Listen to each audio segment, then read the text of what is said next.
ঘন কুয়াশায় মুন্সিগঞ্জের সিরাজদিখানে দাঁড়িয়ে থাকা প্রাইভেট কারে কাভার্ড ভ্যানের ধাক্কায় এক নারী নিহত হয়েছে। আহত হয়েছে অন্তত ৫ জন। ভোর ৫টার দিকে ঢাকা মাওয়া এক্সপ্রেসওয়ের ধলেশ্বরী টোল প্লাজা এলাকায় এই ঘটনা ঘটে। পুলিশ জানায় সড়কের পাশে দাঁড়িয়েছিল একটি যাত্রীবাহী প্রাইভেট কার। এ সময় ঘন কুয়াশার কারণে পেছন দিক থেকে প্রাইভেট কারটিকে ধাক্কা দেয় একটি কাভার্ড ভ্যান। এতে ঘটনাস্থলেই নিহত হন প্রাইভেট কারের একটি নারী যাত্রী। আহত ৫ জনকে উদ্ধার করে শ্রীনগর উপজেলা স্বাস্থ্য কমপ্লেক্সে পাঠানো হয়। এদিকে কুমিল্লা সদরে মোটরসাইকেল নিয়ন্ত্রণ হারিয়ে বৈদ্যুতিক খুঁটির সাথে ধাক্কা লেগে ৩ আরোহী নিহত হয়েছেন।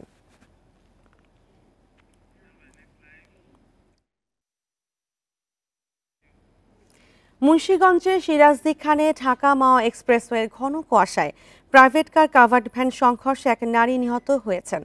আহত হয়েছেন ৫ জন। এ নিয়ে আরও জানাতে মুন্সিগঞ্জ থেকে যুক্ত হচ্ছেন সহকর্মী জিতু রায়।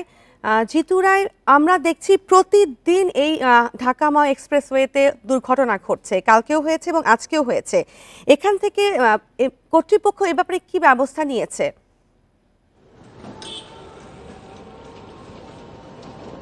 দেখুন, কর্তৃপক্ষ যেটি বলছে, বেপরোয়া গাড়ির গতির কারণে ঘন কুয়াশায় এর নিয়ন্ত্রণ করা সম্ভব হচ্ছে না বলে তারা বলছেন এই ধরনের দুর্ঘটনা। কিন্তু প্রকৃতপক্ষে ঢাকা মাওয়া এক্সপ্রেসওয়েতে যে ধরনের নিরাপত্তা ব্যবস্থা প্রয়োজন হয় বা যে ধরনের সতর্কতা অবলম্বন করা প্রয়োজন, বিশেষ করে সড়কের বাতির যেই অভাবটা আমরা লক্ষ্য করতে পারছি, ধারণা করা হচ্ছে সড়ক বাতির কারণে এই ধরনের দুর্ঘটনাগুলো আরো বেশি ঘটছে। গতদিন যে দুর্ঘটনাটি ঘটেছে, আজকের দুর্ঘটনার প্রকৃতি কিন্তু প্রায় একই রকম। ঘন কুয়াশার কারণে সকালের দিকে, বিশেষ করে সকালে যখন কুয়াশা অনেক বেশি পড়ে, ঠিক সেই সময়টাই কিন্তু দুর্ঘটনাগুলো ঘটছে। আমরা বিগত 2 দিনের দুর্ঘটনাগুলো যদি পর্যালোচনা করি তাহলে কিন্তু একই অবস্থা দেখতে পাই। আজকে কিন্তু ধলেশ্বরী টোল প্লাজার সামনে ঢাকা মাওয়া এক্সপ্রেসওয়েতে প্রাইভেট কারটিকে পেছন থেকে কিন্তু কাভার্ড ভ্যান ধাক্কা দেয়, যার ফলশ্রুতিতে কিন্তু কাভার্ড ভ্যানটির ধাক্কার ফলে প্রাইভেট কার আরোহী যে নারী, অজ্ঞাত নারী ছিলেন, তিনি কিন্তু মৃত্যুবরণ করেছেন। আমরা কথা বলেছি হাইওয়ে পুলিশ ফাঁড়ির সঙ্গে। তারা যেটি বলছেন যে বেপরোয়া গতি তাদের পক্ষে নিয়ন্ত্রণ করা সম্ভব হচ্ছে না, কিন্তু সকালের এই দিকটাতে যখন ঘন কুয়াশা থাকে তাদেরকে দিক নির্দেশনা অনুসরণ করবার জন্য কিন্তু প্রয়োজন হয় সড়ক বাতিগুলো।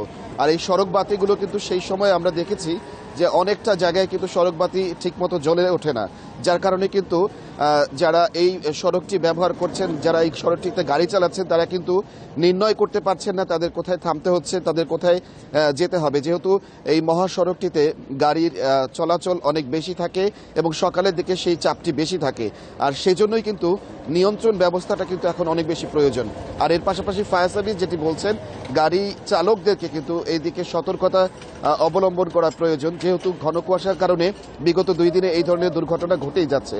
সেজন্য ফায়ার সার্ভিস বলছে যে এই সময়টাতে যেন দ্রুত গতির যানবাহনগুলোকে ধীর গতিতে সড়ক বাতি অনুসরণ করে এবং সড়কের আইল্যান্ডগুলো দেখে তারপরে তাদের চালানোর জন্য ফায়ার সার্ভিস এই ধরনের নির্দেশনা প্রদান করছেন। মুন্সিগঞ্জের এই ধরনের দুর্ঘটনাগুলো ক্রমাগত যেভাবে বৃদ্ধি পাচ্ছে, ক্রমেই কিন্তু মৃত্যুপথে পরিণত হচ্ছে ঢাকা মাওয়া এক্সপ্রেসওয়ে। জি, ঢাকা মাওয়া এক্সপ্রেসওয়ে ঘন কুয়াশার কারণে প্রাইভেট কার এবং কাভার্ড ভ্যানের সর্বশেষ পরিস্থিতি জানাচ্ছিলেন সহকর্মী জিতু রায়।